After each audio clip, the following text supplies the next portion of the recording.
વલસાડ જિલ્લામાં અતિ ભારે વરસાદથી 103 રસ્તા વાહન વ્યવહાર માટે બંધ. અનેક ગામોનો સંપર્ક તૂટ્યો. વલસાડ જિલ્લામાં સતત પડી રહેલા અતિ ભારે વરસાદને કારણે જનજીવન પર ગંભીર અસર જોવા મળી રહી છે. માર્ગ અને મકાન વિભાગ દ્વારા જાહેર કરાયેલા અહેવાલ મુજબ જિલ્લામાં કુલ 103 રસ્તાઓ વાહન વ્યવહાર માટે બંધ થયા છે, જેમાં રાજ્ય માર્ગ, ગ્રામ્ય માર્ગ અને અન્ય માર્ગોનો સમાવેશ થાય છે. સૌથી વધુ અસર કપરાડા તાલુકામાં જોવા મળી રહી છે, જ્યાં અનેક કોઝવે અને નીચાણવાળા માર્ગો પર પાણી ફરી વળતા રસ્તાઓ બંધ કરવાની ફરજ પડી છે.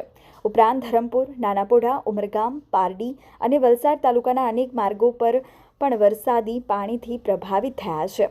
રસ્તાઓ બંધ થતાં અનેક ગામોનો સંપર્ક ખોરવાયો છે. અનેક સ્થળોએ કોઝવે ઉપરથી પાણી વહેતા હોવાથી વાહન ચાલકોને વૈકલ્પિક માર્ગનો ઉપયોગ કરવાની સલાહ આપવામાં આવી છે.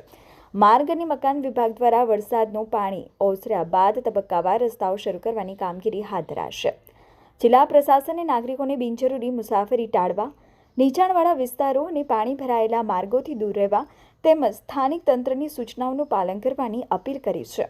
ભારે વરસાદ ચાલુ રહેતા આગામી કલાકોમાં સ્થિતિમાં વધુ ફેરફાર થવાની શક્યતા વ્યક્ત કરવામાં આવી રહી છે.